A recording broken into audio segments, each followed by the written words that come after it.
श्री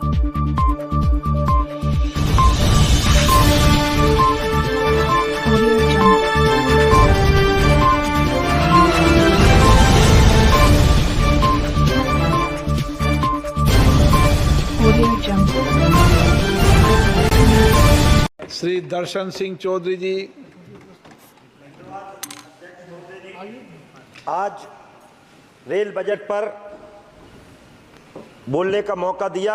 इसके लिए मैं संपूर्ण आप पहली बार चुन के आए हो ना जी। कितनी बार बोल लिए हो? 3 बार। ज्यादा बार, 5 बार। क्षेत्रीय जनता की ओर से आपका बहुत बहुत आभार। पुराने वालों के साथ अन्याय होगा, नयों के साथ अन्याय नहीं होगा। जस्टिस अध्यक्ष जी, मैं रेल मंत्री जी को भी धन्यवाद देना चाहता हूं कि जिन्होंने एक दूरगामी और परिणामदायक, और मैं तो ऐसा मानता हूं क्योंकि मैं रेल से प्रत्यक्ष तौर पे भी जुड़ा हुआ हूं, मेरा पूरा लोकसभा क्षेत्र रेल से जुड़ा हुआ, केवल एक विधानसभा का एक रायसेन जिला, उसमें कोई भी अभी तक रेल नहीं आई। मेरी पहली वही है कि इंदौर से लेकर जबलपुर तक जो सीधी लाइन पास हुई है उस पर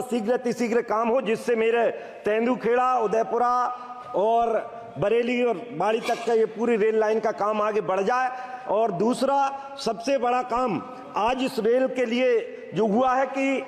बदबू आती थी पहले, आज से 10-20 साल पहले की जो कल्पना करके देख लो, जहां के डिब्बे में बैठ जाओ, जहां के स्टेशन पर उतर जाओ, कहीं सुअर दिखते थे। लेकिन आज मैं धन्यवाद देता हूं माननीय हमारे रेल मंत्री जी को, माननीय प्रधानमंत्री जी को, कि आज रेल की व्यवस्था को उन्हें स्वच्छता में बदल के रख दिया है। कोरोना काल में इस रेल की व्यवस्था ने ही अस्पताल का काम किया, इसके लिए भी मैं आपको धन्यवाद देता हूं। इसके लिए मैं धन्यवाद देता हूं कि आज पूरी इस व्यवस्था के माध्यम से आज विश्व की सबसे सफलतम, जो चाहे इसको कहें परफॉर्म की दृष्टि से, रिफॉर्म की दृष्टि से और ट्रांसफॉर्म की दृष्टि से, आज रेल, हमारी रेल जो व्यवस्था है पूरे विश्व का नेतृत्व कर रही है। और जो स्वामी विवेकानंद ने जो सपना देखा था उसको इसी माध्यम से पूरा होने का दिन आ रहा है। मेरा आप सबके माध्यम से आज यही केवल इतना निवेदन है कि हमारे अनेकों छोटे छोटे स्टेशन हैं जिन पर आज नई योजनाएं शुरू हुई हैं, और उनमें विशेषकर वोहानी से चलकर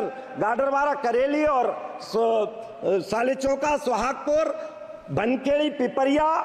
गुरमखेड़ी, शोभापुर, आगे चल गए तो बनापुरा और पवारखेड़ा, और ये छोटे छोटे स्टेशनों को समृद्ध करते हुए, और यहाँ जो ट्रेन के स्टॉपेज कुछ मैंने व्यक्तिगत भी मांग करी है वो रुक जाए, और विशेषकर वोहानी में एक भी ट्रेन अभी नहीं रुक रही तो वहाँ तो शुरू कर दें, चाहे इंटरसिटी और वेरावल एक्सप्रेस की हो, जन शताब्दी एक्सप्रेस को श्रीधाम और वेरावल को बनखेड़ी में रोका जाए, पुणे, पटना और इंदौर को साप्ताहिक को पिपरिया में,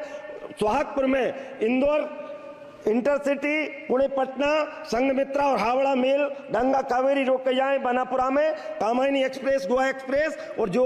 जयपुर उसको रोकते हुए भुसावल नागपुर जो ट्रेन बंद हुई है उसको पुनः चालू करते हुए क्षेत्र की जनता को इटारसी से झांसी की जो ट्रेन पैसेंजर बंद हुई उसको शुरू किया जाए। शटल की मांग पुनः पूरे क्षेत्र में मांग चल रही, उसको पुनः शुरू किया जाए। और इसके साथ साथ हमें जो दयोदय एक्सप्रेस को जो चलती है जबलपुर तक, उसको जबलपुर से इटारसी बढ़ाकर, और इन स्टेशनों पर, चूंकि मेरे यहाँ फोर लाइन का काम नहीं है अध्यक्ष महोदय, इसलिए मैं निवेदन करता हूं, मेरे यहाँ फोर लाइन रोड नहीं और ट्रेन सर्वाधिक। और इसमें सबसे बड़ा काम है कि छोटे छोटे व्यापारी, चाहे वो सब्जी वाले व्यापारी हो, चाहे वो, इनके माध्यम से 150 किलोमीटर का जो हमारा एमएसटी चलता है उसको 200 किलोमीटर में बदलने का काम करें। आपने मध्य प्रदेश को 14,500 करोड़, 14,500 करोड़ का, 14,000 करोड़ का जो बजट दिया है, क्योंकि मेरे हिस्से से ज्यादा मुझे आपने दिया है मंत्री जी और मोदी जी, हमें अब आप पर पूरा भरोसा है। क्योंकि ये जो विपक्षी कह रहे हैं, मैं आपसे कह रहा हूं कि छीन कर खाने वाले का कभी पेट नहीं भरता और बांट कर खाने वाला कभी भूखा नहीं मरता। और इस भाव के साथ मैं आप सबका धन्यवाद करते हुए